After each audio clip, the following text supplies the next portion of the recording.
Okay, cool. So we're recording on Zoom and we're live on Facebook. So we're in good shape. All right, gang. I want to thank everybody who's watching for tuning in.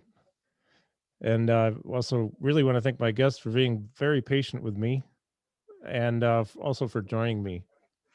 I got to see this gentleman perform in Auburn, New York, the Auburn Public Theater about a year and a half ago. It was September of 19, I think. Yeah. Oh yeah, And it was Mike Pope on bass, Dennis Chambers on drums, and you were on keyboard, Frank Gambale's band. yeah. And my guest today is Sean Wayland. Welcome. Hello. Thank you. Welcome. Yeah, Thanks, thanks for Carl. joining. Thank you very much. Well, thank you. I was supposed to do this yesterday and I had a bad day. So the COVID stuff is real. But today's a good day. Today is actually a very good day. Yeah, so it's been a while now. We've been communicating too. So I'm glad we got to do this and chat some and learn more about what you're doing, man, because you've done a lot of stuff. In fact, in the spirit of our little conversation today, I have my Allan Holdsworth mug. All right. All right then. Then. That's good. Yeah, carry on. Who made So, that? hmm. Who made the mug? Well, I got this from. I sent Leonardo. Yeah, sure. Moonjun. Yeah. So Nardini. Horatio Nardini. Yes, I got it from him. All right. I think a few years ago there was some kind of a thing like a The pledge. crowdsource. Yeah, like a raising money to produce and Yeah, I release. got the music, but I didn't get the mug. I feel cheated. I'm going to ring Nardini and say, "Where's my mug?" Horatio, if you see this, got any mugs left? Yeah. I have a shirt too, but that was from something different. It was the Haslip Donati Holdsworth shirt. Mm-hmm. So Cool. well, as long as we're talking about Allan, you worked with him. You told me you did some work with him. And I don't Yeah. usually ask the question like every interviewer does, what was it like? But I have to ask, what was it like? Like, what was that experience like? Because, when I discovered Allan, it changed my life. I could never look back. I was always looking forward because what he did was so special to me. Yeah. How'd you guys meet up? Uh, I met him in Japan in about 2000.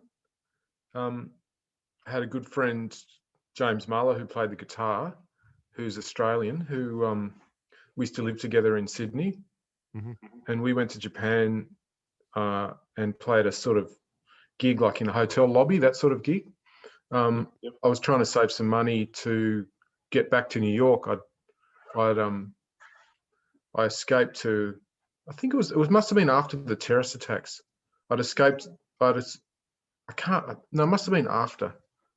Anyway, I was, trying to save some money, and me and James went to Japan, Mm-hmm.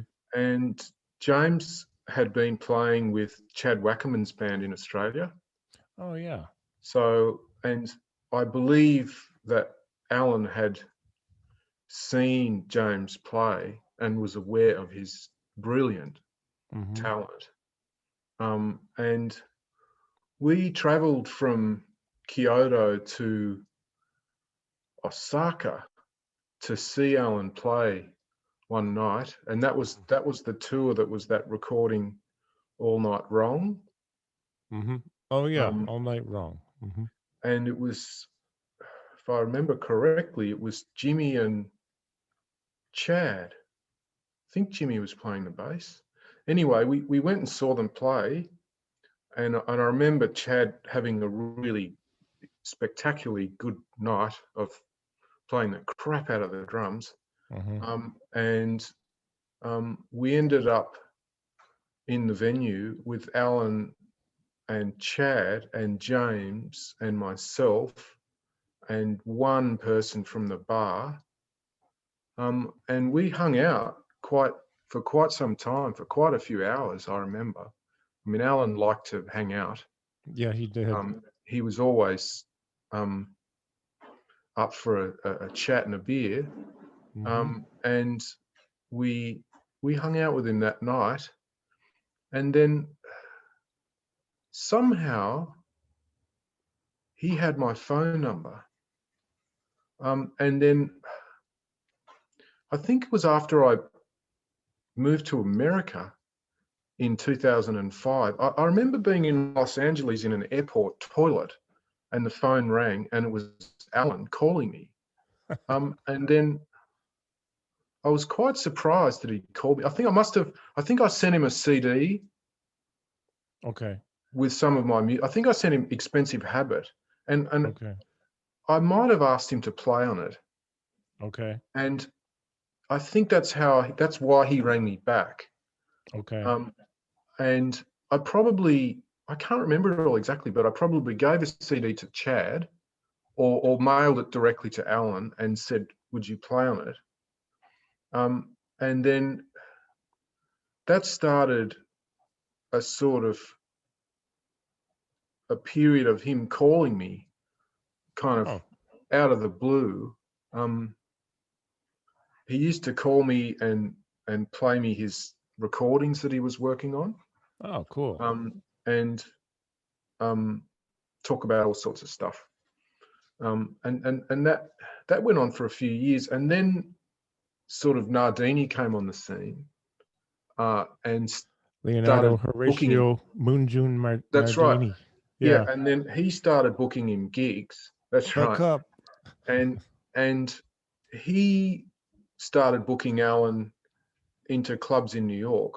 Mm-hmm. And I'm pretty sure that it was always the Iridium. So Yeah, he seemed to play there when he went to New York. yeah, That's where I saw him a few times. um, I was seeing Chad and Allan, and meeting up with them when they were in town, or Allan was calling me on the phone. Mm-hmm. And he one evening, very late at night, I think he'd played one concert at the Iridium. I said to him, it'd be so nice if we could play. Mm-hmm. And he said, I will bring your gear to the gig tomorrow. Cool. So I sort of assembled what I could on the side of the stage at the Iridium. Yeah. And Virgil was playing the drums, and I sort of knew Virgil a little bit, Mm-hmm. and we had the connection that we were both Australian. Right. And Virgil at that point, I think, was, maybe pushing Allan to include keyboard players in the music. Mm-hmm. And I think Virgil, loved the music enough that he wanted he wanted it to sound like the live band used to sound like when there were keyboards in it. And he Yeah. was pushing for that to happen. So he was very sort of an organizer, and sent me charts and organized a rehearsal Oh, cool. at the Iridium, and I managed to play a few tunes in each set that night and the night after. So I wouldn't sort of, I wouldn't talk it, I wouldn't say, I didn't work with him as much as, most people have worked with him. So I don't sort of, I don't have a great amount of experience of what he's like as a musician. And I certainly arrived towards the end of it. Right. At the end, Yeah, but towards the end of his life, when he was not the same person that he was, yeah, I 15 years understand too. before. Because I had seen the band from well, 86. Fall of 86 was the first Right, time. Jimmy right. Johnson, Chad, and Allan, and then some with different groups through the years. Um, and I know some things changed. I know he had some some problems, various ways. Like we all do, I guess. But also though, to be able to communicate with him and talk, he was really fun to talk with. We only had a couple occasions where we got to like talk and have a discussion, and we talked about bicycling, the thinking machine, and making beer. Because as Steve Hunt would say, I was talking with Steve Hunt a while back last month. He said, "I don't drink, but I know everything about making beer." I think Alan even invented his own tap system or something like that. That's pretty interesting. Or I don't know if he ever got a patent, but he invented something. So it's just fun to talk with him about a lot of things and perspectives, and to be able to work with him even for a gig. Wow, man! I mean, that's just, and Virgil on drums, and of course Jimmy. I've known him for many years, and he's such a sweet guy, man. The guy is just a great person, a gentleman, big heart, and Virgil's like a genius to me, a whirlwind in some ways, and yet he's not a whirlwind because he knows exactly what he's doing. It's just trying to understand it all. But that rhythm section, that was pretty cool. So Well, I I was very, didn't. very lucky. I was very, very lucky. Yeah, it's just extraordinarily lucky. So, Oh, yeah. that's great, man. Yeah, I'm wondering if it's the same week, one of the same weeks I went to see him, and I just wasn't there on the right night to catch you because it was the trio when I saw Alan. Well, maybe you went to the first night. I'm pretty sure that there was 3 nights, and that like Friday, Saturday, Sunday, Mm-hmm. it's something like that. And I'm pretty sure that I played Saturday and Sunday in Okay. both sets. That's what I remember. But you know, Yeah. my best memory of the whole thing was actually at the sound check playing chords with him. Yeah, I bet And so. like, because I had my own sort of fake Allan Holdsworth thing going, especially the kind of harmony thing. Yeah. And I just remember the two of us kind of, me just playing these enormous things, and then him playing these huge things on the guitar. Yeah. And then afterwards him saying, "Oh, I know, let's make a record. You play those big chords, and then I'll play some big chords too." It was really fun. But I could I hear him wish, saying that yeah, too. I wish that I'd recorded that sound of like me playing these Uh, enormous piano voicings and him, because that was the thing about his playing, was like the the the sound of it is just what's so incredible about him. And until you're sitting on stage with it, you don't you sort of you don't realize how incredibly brilliant it is. Like it's I mean, it's hard to put these things into words, isn't it? But just, it was so startling sitting on stage I could only with imagine. that sound coming at you from another Mhm. musician. It was really, really special. And that, I mean, that was the sound check itself, just sort of just sitting there and hearing that Mhm. sound coming at you from another musician was just unforgettable. I mean, the gigs themselves were, just terrifying. I mean, it was just sort of terror from start to finish for me. And we weren't properly prepared, and I wasn't nearly ready for the whole thing. So it was just sort of, I barely remember it. It was just a blur of like being on a roller coaster, sort of blur of fear, and is it over yet? But the Yeah. sound check thing with just hearing him play the guitar, just sort of like in that, and because I hadn't heard him playing in that situation either. I hadn't really heard him just kind of noodling on a guitar, and Mhm. I'd always only ever heard him in performance, or those perfect recordings that he'd made. I didn't sort of hear him just sort of off the cuff Yeah. jamming like that. So that was really special for me. Yeah. Well, just a little more. I've talked with quite a few people who've worked with him, like Chad and Gary Hudson, who I've gotten to know quite well. Not that that matters, but it's just he's such a sweet guy, and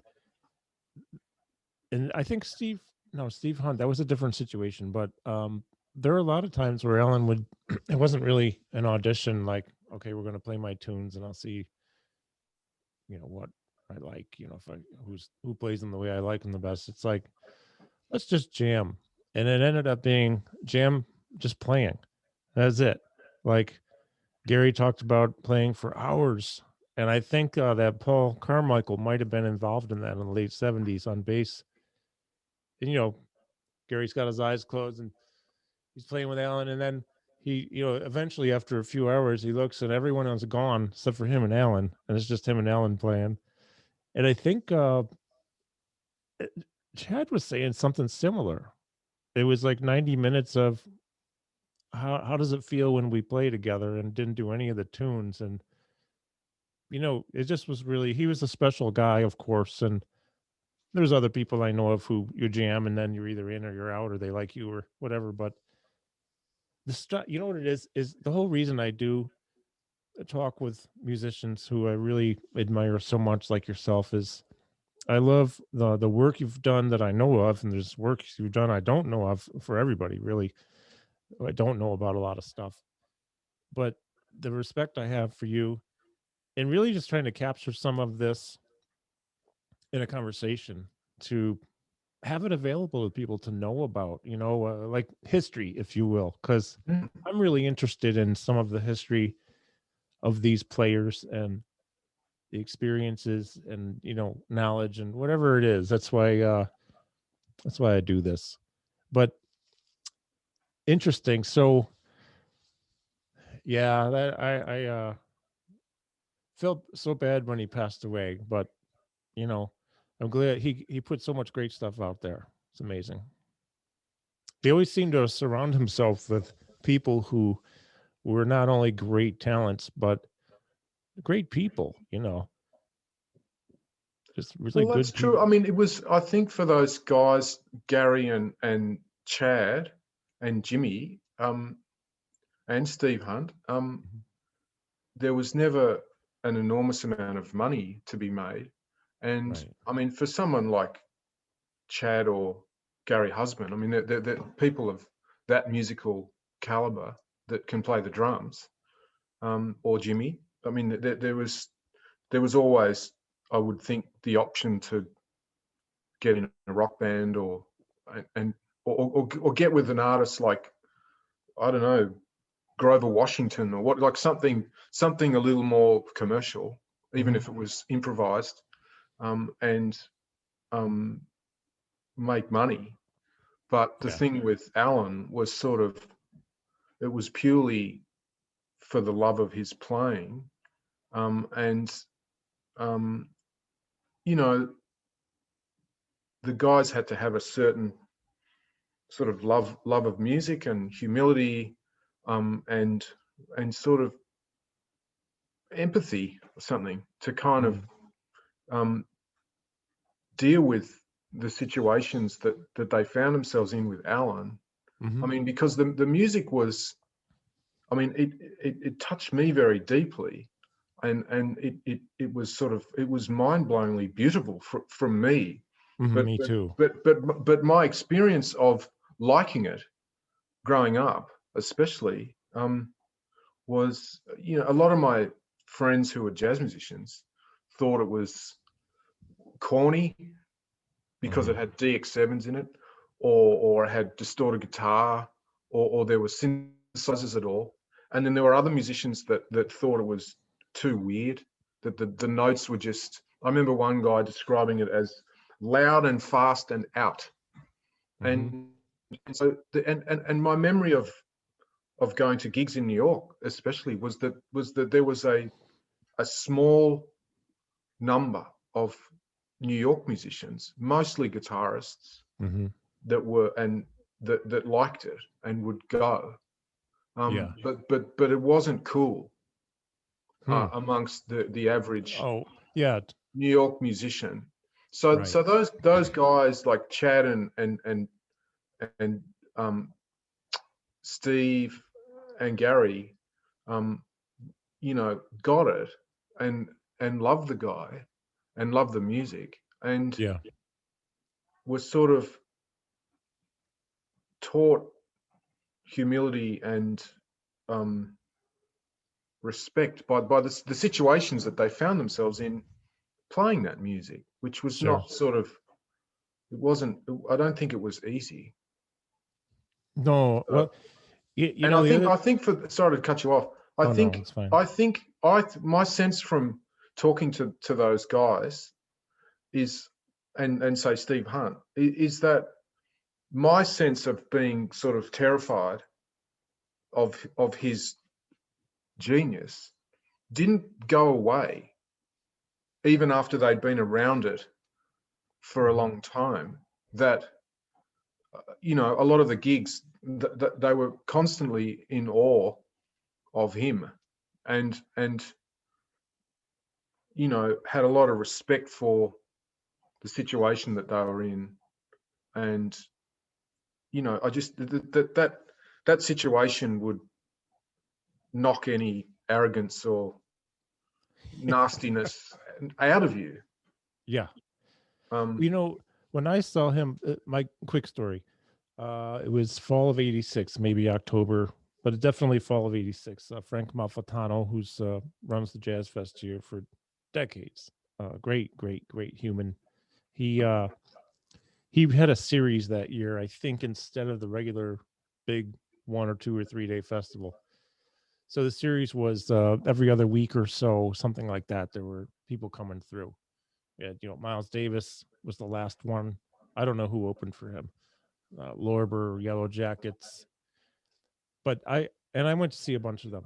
McLaughlin was there with Danny Gottlieb and uh, Jim Beard, and yep. yeah. So, anyways, I want to go see Chick Corea and the Electric Band because I had not seen Dave Weckl yet, and I had the recordings they put out to that date. I'm like, I got to check out Weckl because like he's doing really great stuff. So they had an opening act that I'd never heard of, but I heard that Chad was playing drums. I'm like, okay, well, you know, I'm whatever, I'm gonna go. So a bunch of us go, guitar players and drummers.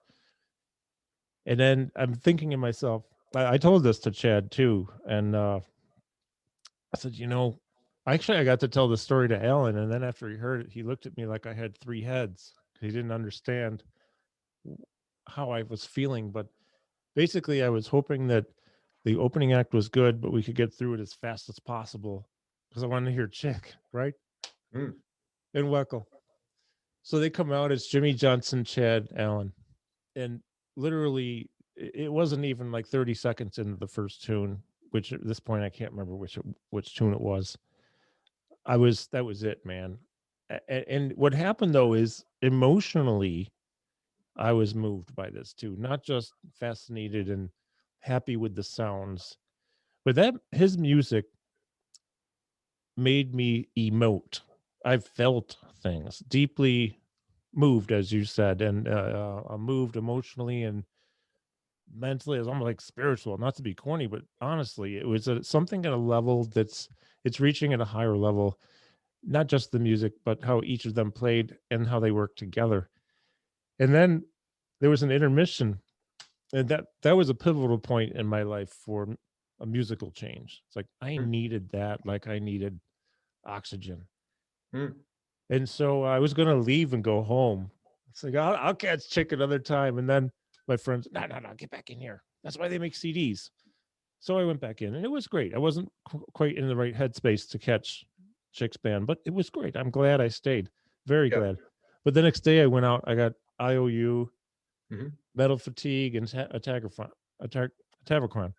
Yeah. Uh, and which I heard is that Atavachron is from a Star Trek movie or Star Trek. Yep. Yeah. Yep. Yeah. So, anyways, that was it.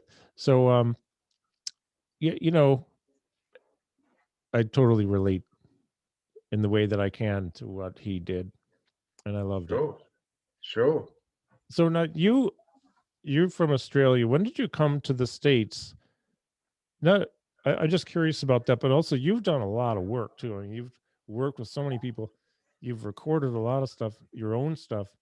I'd love to talk about that and Frank Gambale later Okay. because that's where I Well, saw you.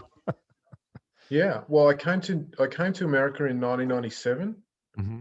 um, and I considered studying in America in the 90s. I went to music school in Australia, in about 1992, and I considered studying in America, but the cost of it was insane. Yeah. And I thought that it would be better to play. And I remember conversations with my parents about the cost of the Berklee College of Music. And my father said, go and get a lesson, just go and buy a lesson off these guys. And I was really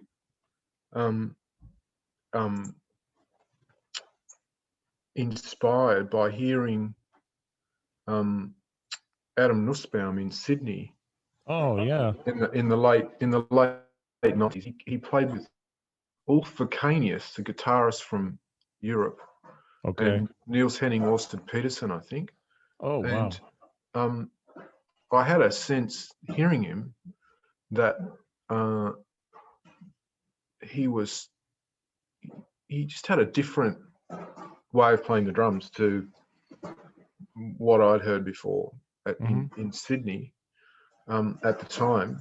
And I originally, I was going to have a lesson with him, and then I was going to record the lesson, and my father said, we'll go and make a CD with him.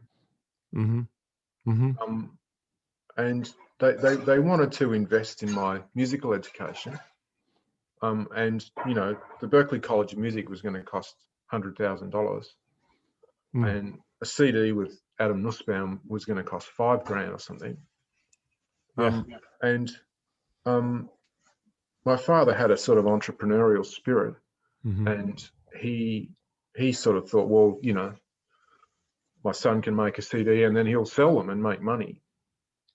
And the thing did actually pay for itself eventually. Good. Because the piano trio was popular in Japan. Back then, Japanese stores would sell those things, and distributors used to call me up and say, how much will you charge me for 100 CDs or 200 CDs? And so the thing kind of paid for itself. But I flew over to New York in 97 and spent 6 hours in the studio with Adam Nussbaum and Dennis Irwin. Oh wow. And that was quite a turning point for me. Sure. Because of the level of professionalism in the recording studio and the musicians, and not just that, just coming to New York was just sort of such a eye-opening experience. I remember the first night I got to New York, I heard in the one night, Tommy Flanagan, Cedar Walton, Wow. Mulgrew Miller, Oh, all in the one night. Mulgrew Yeah. was playing in a little restaurant called Zeno. And then I can't remember where I went to the Vanguard and saw Tommy Flanagan. That was when I got off the airplane that first night. Wow. So it was a real it was just very eye-opening. And New York was it wasn't what I was expected. Manhattan was basically a lot of little small sort of neighborhoods. Yeah, little clubs. And little clubs in them. And the West Village and the East Village were really sort of mind-blowing to me, that there was this sort of little, it was like a little suburb in Sydney, except that there was all of this, there were places to play. And at that stage in Sydney, the music scene was really in the doldrums, and a lot of the clubs had closed, and entertainment had become dance parties and DJs in nightclubs, and just sort of big barns full of people drinking beer.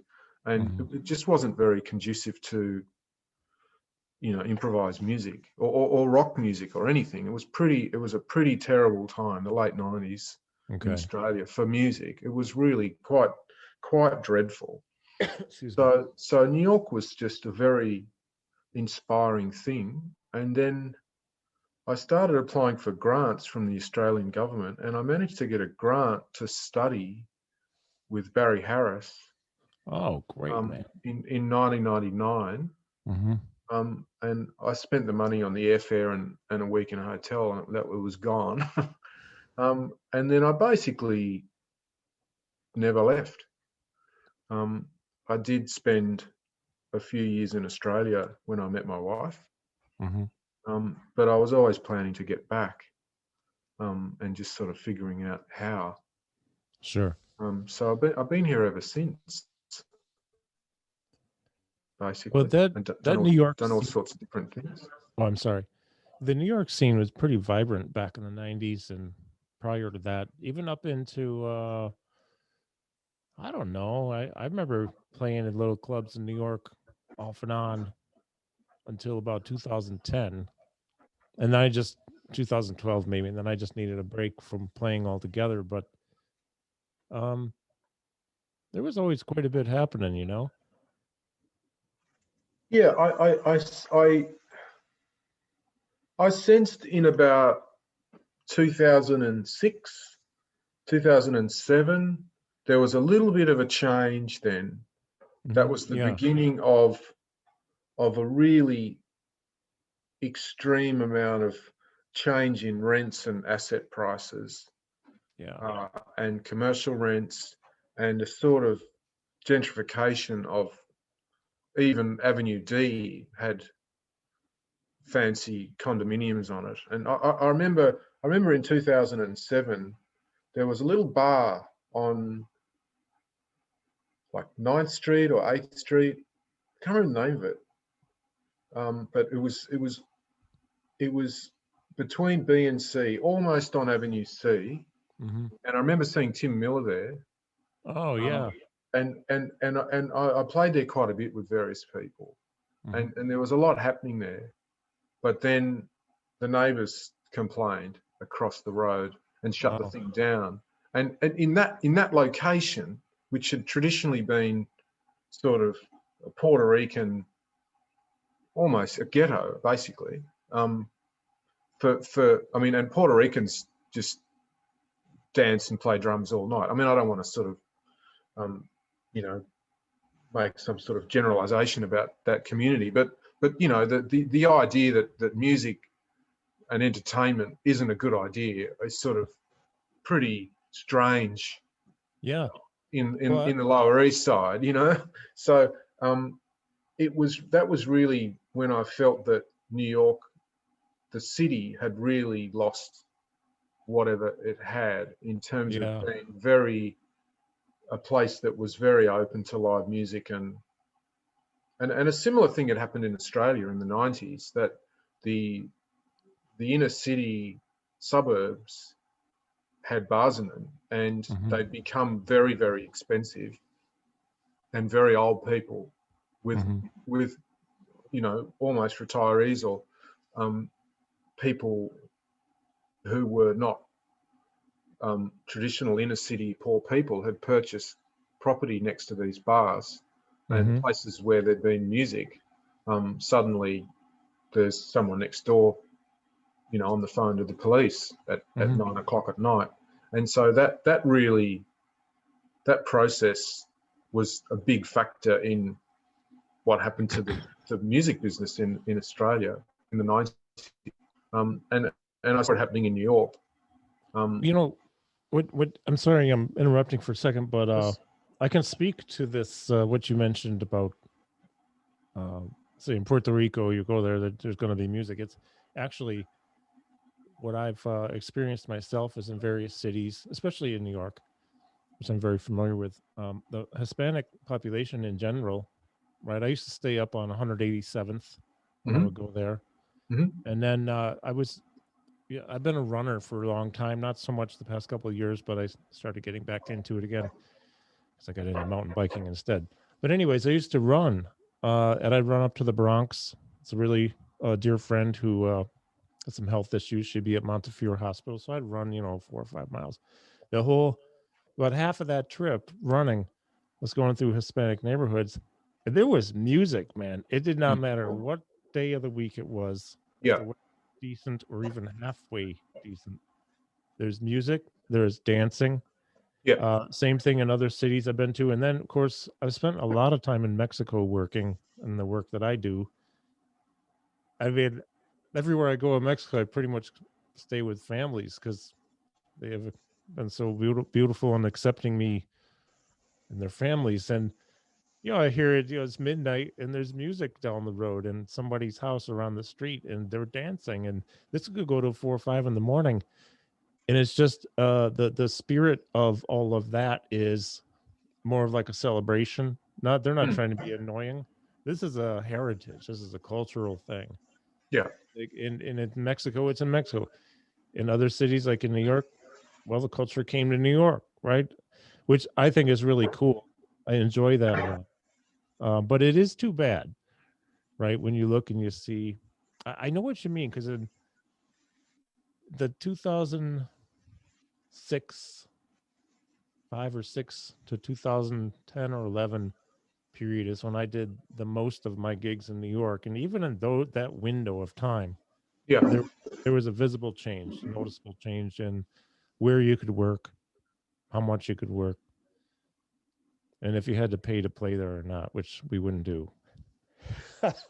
Yeah. Walk out with $30 sometimes. You know, we're nobodies, but we just want to be able to play. Yeah. Yeah. Yeah. Well, it's the same thing. I mean, there's a sort of bunch of Brazilian restaurants in the 40s, and I used to play up in Harlem, and Harlem is great. and in all those communities there was a general sort of acceptance of live music.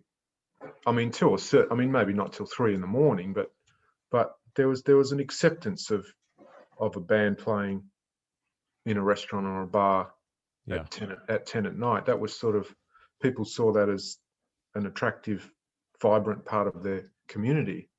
But that's not, I see that as change. I mean, I lived in Harlem in 1999, or sort of right on the edge of it, on like 106th Street, and I mean that area, which was all sort of bars and little That's right places. up by that's like all the north banks end now. of north side of Central Park, right? The north end. Yeah, I used to live like at the top of the park, on Central Park West, Okay.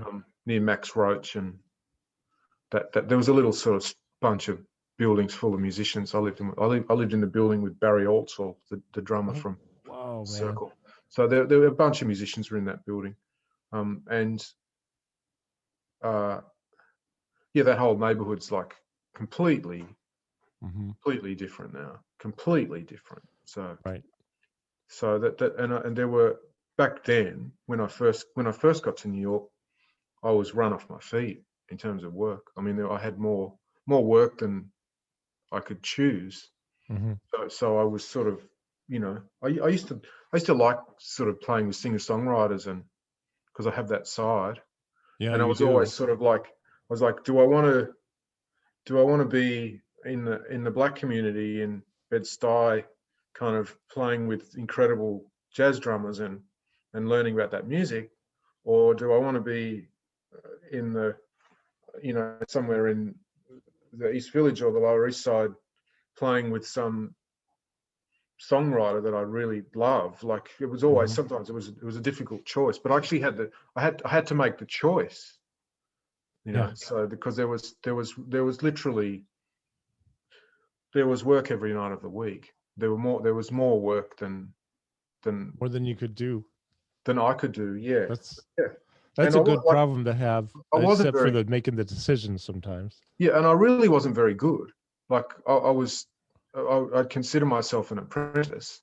I mean, I still do, but I wasn't, a great musician by any stretch. But there was work. So, and yet some of it paid $30, and some of it I might not want to do now. Might say no now to some of those funny gigs. And I remember there was this one in a sushi restaurant with a train that went around, and it was really bad. Like the food was really bad. No one ever went there. That's why they had a ban, because they were trying to get people to go. And I just remember watching these bits of fish go round and round for hours, and Oh I'd sort yeah, of think, serving the sushi on the and train. Yeah. I'd sort of think, man, I hope someone doesn't come in and eat that bit of sushi that's I've watched go around for the last 3 hours, because they might get sick if they eat it. You know, so there's some of those gigs I'd probably turn my nose up now. And I mean, there's no gigs really at all at the moment, but a year ago, it was a very different place in the 90s than Yeah, it's definitely certainly. changed a lot. But it was also like those gigs when I first came in '97, like it was a little more low key somehow. The whole jazz thing, like just the fact that those guys like Mulgrew were just playing in a little restaurant, just doing little gigs. It was all sort of somehow less touristy and sort of razzle dazzly. The jazz world, it sort of it turned into a very different thing after then. It was a little more local in terms of the audiences. I think were New Yorkers more than tourists like me. Although there was obviously a lot of that. Yeah. So, I mean, the other thing is, in my experience, it's a lot different than yours. I'm in a whole different level below you than in my ability to play. Well, I don't hear that hearing you play the drums. I don't. That's well. I was lucky. I got to work with some really great musicians. I'm very, very fortunate. I remember playing this gig at the Madison Towers in New York. I don't remember where it was, but anyway, somewhere in Manhattan. And that guy, man, I can never remember his name. He's been the bass player with George Benson at the time. He'd been with him for like 35 years or something. If you said the name, I would know. He came in and I recognized him because I'd seen him perform. Like, oh crap, that guy's here. You know, it's like, oh man, I got to get my act together. And then as the drummer Steve Smith was around, he comes in with the sonar drum rep, right? I'm like, and that was like a 1 minute before the solo I have on that one particular tune. I'm like, oh man. But you know what? I just had to compartmentalize and pretend that, you know, I was alone. It worked out just fine. But it was cool because musicians would go hear musicians. Sure. And that was cool. That was really cool to be able to meet players like that. And sure. Yeah. People who I admire so much. And then they would come in and actually hang and be friendly and talk. And half the time we weren't talking about music. We're talking about, like, you know, basketball or muscle cars or whatever. Depends on who it is. But by the way, I want to give a shout out. Jimmy Phillips is watching, or at least he was. Jimmy, you've been watching a lot of these, and I appreciate this. I'm not where are you at, Jimmy? You're in the Boston area, Northeast somewhere. Since I started doing live things and talking with musicians, especially, met a lot of musicians, well, so to speak, communicated with a lot. So I appreciate your comment the other night, Jimmy. It's really fun to talk with these people who I admire so much and share history, hear some stories, learn some things. And then Silvana Susana Palavecino. And we met in Argentina, in Cordoba, when I was teaching a Parkinson's workshop there. All right. So, hola, ¿cómo está mi amiga? No hablo español muy bien. Necesito practicar mi español todos los días. Lo siento. Lo siento. I'm sorry. No hablo español muy bien. I'm sorry. That's right. Lo siento. Lo siento. Lo siento, mi amiga. Argentina, man, that was a great trip. So thanks for watching, both of you. And we have other people too here. I just can't seem to scroll without losing things. If anyone has any questions for Sean Wayland, shoot away. He's done so much great work. You have a lot of recordings you've put out. Mm-hmm. How many? Because when I was looking at your music on your site, I can only count to like 2, and you had a lot more than 2. It's about 30. Yeah. Okay, that's cool, man. That's beautiful. a very prolific composer. There are books and books and books and books of music, and the CDs are just a small sliver of it. Sure. I really like to write music, and I guess that first experience with Adam Nussbaum was such a great lesson that I did see the making the CDs as sort of like the investment, like going to the Berklee College of Music. I always felt like, sure, so I'll get the best musicians I can and record with them, and I'll get something out of it. So absolutely. I mean, plus Adam's just fun. I know he's the consummate professional, but I was talking with him, I don't know, 2-3 weeks ago, and I had never spoken with him before. It was just fun. He had some really great insights about textures, balance, flow, and he's funny. Great sense of humor. He's done some beautiful work. I really have enjoyed listening to him. I saw him once with Stan Getz. It's the only time I saw him in '82, I think. That was an experience because that's the only time I saw Stan. But God, that was good. And yeah, the last thing he said to me before we signed off was, "Remember, Carl, stay positive and test negative." That's a week later, I test positive again. That's so funny. He is funny though. He's a cool guy.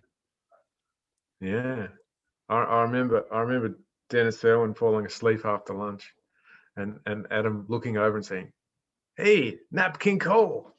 He was full of like that stuff. And when him and Dennis were talking, they sort of devolved into this kind of very like late 50s hipster thing that I just at the time. I mean, I might sort of be able to hang now, but I'd never met anyone from Brooklyn at that stage, and I'd never kind of just never heard a lot of that lingo from that period. So it was a lot of fun seeing the two of them talk, and it was great. It was Pete Levin. Pete Levin, he plays a lot of instruments, but he's most known now for keyboard. He was saying he knows Adam from way, way, way back. So you know what's fun about him? He talks like a bopster. Like bebop 50s, right? And it's so funny. I never really thought of that, but I've heard people talk like that. Like, yeah, absolutely. It's the cool bopster from the 50s. Yeah.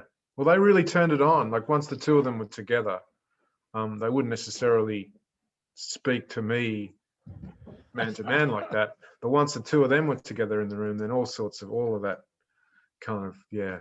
By the way, Adam, if you see this, I mean that with total respect. We really love you, man. You're the best. You are the best. Yeah. Yeah, that's great. So that had to be a really, like you said, a pivotal point musically in your life to do that project. It was for me because he made it so easy to play, and he also was so humble as a musician that I had the sense that he would sound bad if it would make me sound good. That he was trying to kind of play the way that I was playing, and I hadn't had that experience before that, which had more been, you do your thing and I do my thing, and I do feel like that's the real New York thing, is that real shared thing, that the time and the feel and the harmony and everything's shared, and that people communicate in real time with each other what's happening right now, and I'm sorry. Adam's comes from an enormous wealth of the history of jazz drumming. Yes. but he's able to just put it over there and sort of play with other people. So that was really eye-opening for me. And also he was very welcoming and easy to deal with in many ways, that because it was, for me, it was an enormously challenging thing. It's very hard to fly from Australia to New York. It's overwhelming if you, especially if you're in the Australian time zone and you're in Sydney, and then you fly 24 hours, and then the time upside down, and New York City, despite me describing it as a small village, I mean the intensity of the place is overwhelming for an Australian. So it was an overwhelming experience. And well, I only live 4 hours from New York, and it's overwhelming for me. And I'm in the same time zone, right? But imagine like flying to Japan and sort of being just upside down time-wise, and then in a completely different culture, and then having to make music. And at the time, I was very green as a musician. I really hadn't had a lot of experience. And you just, because of the lack of gigs in Australia at the time, you know, I used to say a month in New York is like a year in Australia, just in terms of the number of people you get to play with, the number of experiences that you get to have. I was so green. So, and Adam and Dennis were just, you know, so lovely. And that's a wonderful experience, to kind of cross the world and meet people you don't know, and for them to sort of try and get inside your music, on a deep level, not just in a not like, well, I'm just going to, here's the chart. And you know, I remember getting to the rehearsal, and I remember going to Michiko, and Adam like knew the music and sort of said, well, I could do this here, or I could do this, or like he knew the music. Yeah. We didn't need to rehearse so he could learn the music. Like he got past that. He That's cool. He was like, well, how I know this is what's written, but how would you like me to play this? Would you like me to play it this way? So that was all. That was a very it was a very important experience. I mean, it was one of the things that made me pack up and move all across the world, you know. Yeah. Excuse me. So did Adam ever tell you the story about when Dizzy Gillespie gave him a piggyback ride?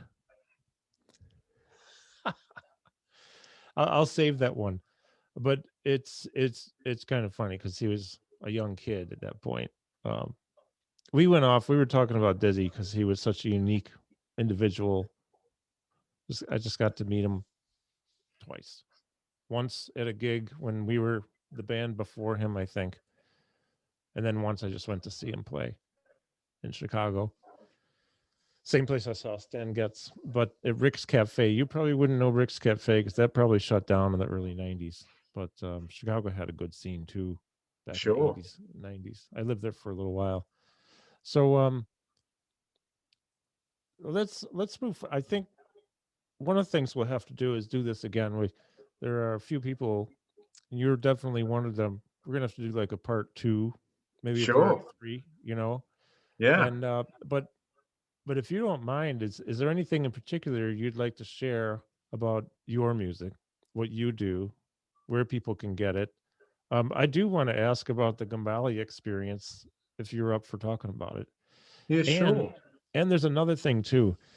You and I've been going back and forth, communicating quite a lot. It's been great. And I remember asking you, you know, what was it like to work with Dennis Chambers, for example? And I hate asking that question, but I don't know how to ask it in any other way. You said the same thing that Mike Pope said, that I'm trying to think of, I know quite a few people who've worked with Dennis. And what it came down to is a similar thing to like Adam Nussbaum in Dennis's own way, and what how people talk about working with Chad Wackerman, and I'm naming just drummers, but this isn't just a drummer thing, but it happens to be like three drummers who they're really good at bringing out the best in others around them. Mm, Remember you saying that mm, Mike Pope was saying it after that gig in Auburn. We would talk for quite a while because I gave him a book that night. So we had been mm. a brain book because we were all talking about this neuro brain and music in the brain kind of Well, he had stuff a with stroke, right, Mike? Mike Pope. Yeah. You know, I don't know. Uh, I don't know, but I know you had to have some imaging done. But he was talking about Dennis the same way you did, and I find that to be so nice to hear about. Like, it's really cool when somebody gives up their own celebrity, if you will, because they could just blow a lot of chops and impress people. But yeah, I'll tell you, at the Gambale gig, I haven't seen Dennis so like that, and because in other situations, like with Niacin, the B3 band with Novello and Mm. who's that guy, the bass player? I don't remember his name, but in other groups, I mean, he's Osnoy, do you mean? no, no, I don't know who, but for the Gambale situation, it's like, man, this is a different Dennis. That was really cool. I have some bootleg of that night too. Do you? A little bit, All right. some video. I have to send you down some video. Yeah, I'd love to hear that. Yeah, see it. Yeah. So Yeah. Gambale, you did that thing. You did the Frank Gambale's first American tour with his own band. I I remember him saying did. that night. Yeah, that's It cool. really was. Yeah. I mean, Yeah. it was really another like one of like Leo's great Oh, that's right. things to kind of help people Mm-hmm. and get put things together and get things to work.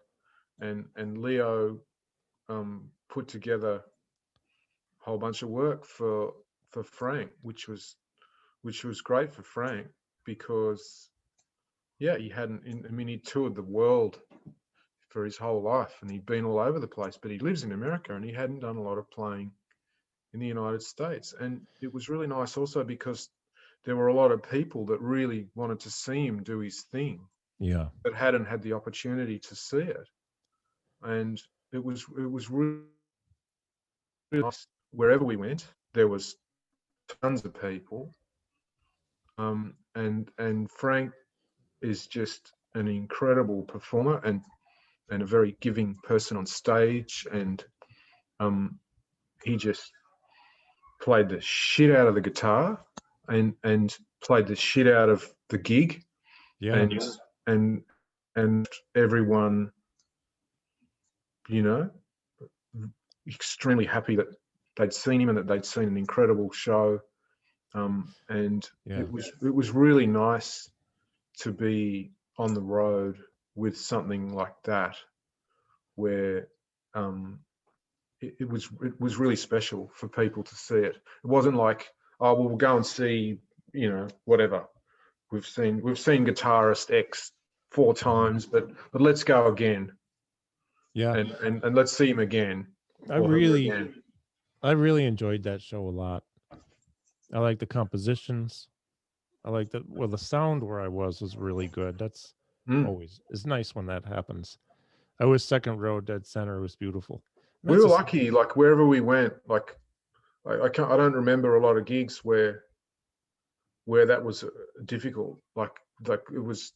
I mean, Frank, like he's such a professional as well, and Dennis and Mike, like everyone really had their thing kind of dialed in to yeah, work wherever. And I mean, Dennis, that was one thing about Dennis, like he's saying about him just kind of helping. Like he never kind of overplayed for the room or sonically he never kind of did things that weren't going to work yeah, depending on what the room we're in or the sound system was like, or he just kind of made it all work. So there was a really high level of, yeah, the band sounding really good. And I mean, Frank had those lightweight amp rigs and stuff. He had a way of like getting a really great guitar sound at a really high level to every gig.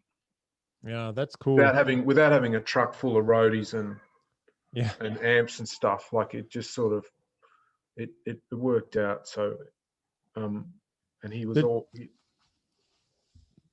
There's a guy who was with you working the merch table, and I think on Facebook he's known as John Moonjune. I think it's a friend of Leonardo.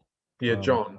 Yeah, John. I never met him. We communicated a bunch for years. Then I looked over at the table. I'm like, John. He said, Carl. So it's kind of cool, because we communicated a fair amount. Well, he put in an incredible effort. Yeah. He just put in an incredible effort. Drove the van and sold the merch, and then set up the drums and set up the amps, and he just and it was a one-man show. It was him. So just how many of you were there? There's 4 in the band plus John. And him. That's it. And the van. Yeah, and the van tours. I mean, that's what you do. And I mean, Allan did van tours. I remember seeing Frank Gambale with Steve Smith's Vital Information, the van. The Stickman with Tony Levin, a van. 3 guys and a roadie or 2, a van. Yeah, you got to do what works, because a lot of those things, it's not like you're pulling in mega bucks or anything. No one got rich out of it. No. I won. Well, it's so nice that Frank got to do that tour, though, because, as he was saying, it was kind of funny what he said. You look at his career, and he said you could throw a dart anywhere in the world, map of the globe, and I've probably been there 5 times. Yeah, he says. Yeah, but not with my own band. Europe, yes, with his own band in Europe and probably other places, but not the U.S. So, yeah, that was a good show. No, how did you? For me, great. It was a great honor for me to get to sort of do something like that. Had you worked with him before? Not really. I mean, we did a couple of gigs at the Iridium or something. It was just sort of a fortunate. The phone rang, That's cool. So I was Mike Pope, I think, hooked me up. So I was and I didn't know Mike very well at all either. But I guess maybe he figured that I, liked keyboards and I was Australian and I'd probably fit into that world. So. Oh, that's right. Frank's from Australia as well, isn't he? That's right. Yeah. Okay. I forgot about that. Yeah. Frank is fun to watch too. I like watching him play. Well, he's great. He's just so great at the guitar. He's underrated. I mean, he deserves a bit more credit than he gets for how incredibly good he is at the guitar. He's an unbelievable guitarist. Just unbelievable. Yeah, he is. He has a great stage presence, which doesn't really matter to me. I'm there for the music, but I didn't mind that. It was fun to watch him. And going back to what you said about Dennis too, is I was trying to think. What you said is he sonically. I like that word. It's a word that comes up a lot recently, and I need to remember that word. Sonically, he did things that worked. I never went over that, because I've seen him where he can go over that if he wants to, but he didn't, because he's professional. And it was so cool to see him in that situation, how he played. Well, I was so surprised, because I'd listened to him with Schofield and with McLaughlin, and Santana. Sort of heard him play the drums, and I had the impression of someone that was very tough and could kind of destroy the drum kit.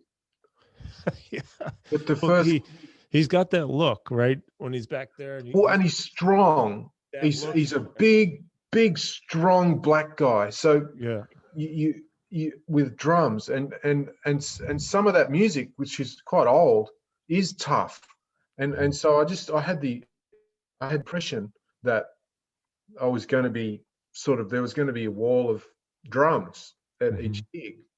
But the first night we played, it felt really good in a really simple way, and I was really knocked out by how he could just play any simple thing, any type of tune, and just make it very comfortable for everyone, and feel really nice. Yeah. And I remember that, the first gig, I remember coming off stage, and we were somewhere in Philadelphia, but it was a big stage, and I remember coming off stage and like saying, "Man, how do you do that? Like, how do you get the thing to feel so good like that?" And he just started sort of playing me late 60s, like soul music, Mm-hmm. can't remember the name of the band, but there were these funny old records that he was into, where the beat would be just a simple, pop beat, but the drummer would just pull the snare drum back a bit, Okay. and he described it as a flam against the hi-hat. Dennis did, like, Oh yeah. and he described that, That fattens it up. and he said it's just a flam against the hi-hat, and he said you can put it wherever you want, but the hi-hat's in time. And he said it's real simple, it's a really simple thing. He said, but no one's figured out how to do it. He Wow. said Steve Gadd figured out how to do it, and he made $1 million out of it. Yeah. So like he is, I mean, I used to call him the Jimmy Cobb of fusion music, because he just had this sort of ability to kind of figure out what he really needed to do, Yeah. and he'd do that. And then sometimes he had, as he said, he had the chops to cut people's heads off. I mean, he had that ability, but it was always so musical and so appropriate. And he had the ability to deal with difficult situations where me and Frank and Mike were like not in the same place time-wise, Mm-hmm. for whatever reason, or something was too loud because of the sound system, or whatever or we couldn't hear each other properly, we weren't in time, or whatever was going on. Dennis had that sort of ability to kind of like, He could center everybody. like, I need to do this now. Whatever Yeah. he knew what to do. He's like, I need to do this now. And so he'd find a spot to put it, and he'd find something to play that kind of made everyone comfortable, And that's he I was really surprised. I mean, I was really so pleasantly surprised. And his personality's like that too. Like, he's hilarious, and also very non-confrontational. totally. Yeah. He's a as a sweetheart, person. really. Yeah. He's fun to talk with. He actually almost kind of shy, it seems, in some ways, That's unless right. I'm saying you get to know him. he doesn't give you his opinion unless you ask for it. Yeah. But he has this sort of, he can tell you stories about Paul McCartney, Miles Davis, James Brown, Santana, Yeah. whatever, whoever, anyone, Bootsy. Like, he's got this sort of connection to all this stuff going back to when he was a child. When he was 15, James Brown was asking him to go on the road. So he can, if he wants to talk, he can he could put you in your place in like that. You could just sort sure. of Yeah. tell you like that, that he got the gig with Miles and turned it down, or what. Like, he could easily make you feel sort of belittled. Yeah. But when asked a sort of serious music question, he's like, well, I'm into this, and he'll say, like, it's just this, man. It's not that, it's not what I'm doing. All I'm doing is going. That's all I'm doing. It's not like, he doesn't see it as hard, and he paints it as like that he's not special, or very humble, and He is very humble. great to have around. Yeah, that was a great, hanging with all those guys for that time was just was really, it was a great privilege for me. So yeah. That's so great, man. Yeah, we were he had some funny stories. We were talking. Well, we've actually been communicating a fair amount recently. I was just checking in, seeing how he's doing, and sometimes it's kind of funny. I'll wake up and there's a voicemail, not a voicemail, but a voice like text message. Hey, what's up? You know, and we've at some point going to talk about some things. But he was telling me some stories about John McLaughlin and Joey D. Right, so that trio. I love that trio. Well, he And loved that music. He was very, very proud of that music. yeah, You know.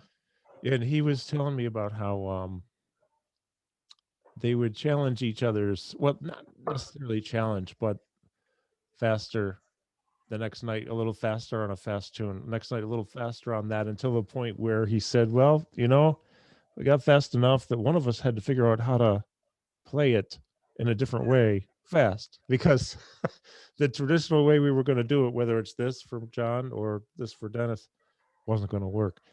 But it was the way he told it. That's the thing. Fun to listen to. Really fun.